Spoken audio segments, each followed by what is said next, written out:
విద్య ఎందుకు ఇంతగా వ్యాపారం అయిపోతుంది? ప్రధానంగా పేరెంట్స్ థింకింగ్ అండి. ఇందాక మీరు ప్రభుత్వ పాఠశాలల గురించి ప్రస్తావించారు. ప్రైవేట్ పాఠశాలలు నేను చెప్పాను కదా, ప్రభుత్వ పాఠశాలలో పుట్టి పెరిగాను. ప్రభుత్వ పాఠశాల చదివాను. 1985 ఒక అనుకుంటే ఆ తర్వాత ప్రైవేట్ పాఠశాలల సంఖ్య పెరుగుతూ రావడం, ప్రైవేట్ పాఠశాలల్లో మెరుగైన విద్య అందిస్తారన్న నమ్మకం తల్లిదండ్రులు కలిగింది. అది ఎంతవరకు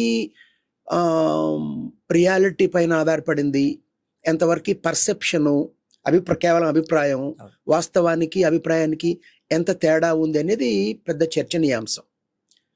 కాకపోతే ప్రైవేట్ బడుల్లో యాజమాన్యం తల్లిదండ్రుల కన్సర్న్స్ని అడ్రస్ చేయడం, ఆ రోజుల్లో ఇంగ్లీష్ ఇప్పుడు కూడా ఉందనుకోండి, ఇంగ్లీష్ మీడియం తీసుకురావడం, ఇది ప్రధానంగా ఆకట్టుకున్న అంశాలు. ఇప్పుడు ఆ దశ దాటేసామండి. కరోనా తర్వాత హైదరాబాద్లో కొన్ని స్కూల్స్, ఒక స్కూలు 1200 కోట్లకి అమ్ముడుపోయింది, ఇంకో స్కూలు 800 కోట్లకి, ఇంకో స్కూలు 450 కోట్లకి. ప్రైవేట్ స్కూల్ అమ్మేస్తున్నారు. విదేశీ ఈక్విటీలు వస్తున్నాయి. ఇప్పుడు హైదరాబాదు ఆ మాటకు వస్తే ఇండియా అంతా పెద్ద పెద్ద నగరాల్లో, పెద్దదంటే విజయవాడ, తిరుపతి లాంటి నగరాలతో కలుపుకుని, రాజమండ్రి, వైజాగ్ అయితే చెప్పక్కర్లేదు, ఇలాంటి నగరాలతో, వరంగల్ లాంటి నగరాలతో కలుపుకుని సిబిఎస్ఈ ఇంటర్నేషనల్ పాఠశాలలు. సిబిఎస్ఈ తప్పటట్లేదు. ఇంటర్నేషనల్ ఎప్పుడవుతుంది?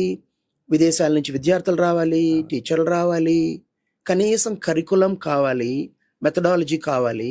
ఇదేది లేకుండా సోకు. ఎన్ని ఎకరాల ప్రాంగణం ఉంది, ఎలాంటి బిల్డింగ్, స్టార్ హోటల్ లాంటి బిల్డింగు, అక్కడ షో ఆఫ్లు, ఒక మాటలో చెప్పాలంటే క్లబ్బులు లాంటి బడులు.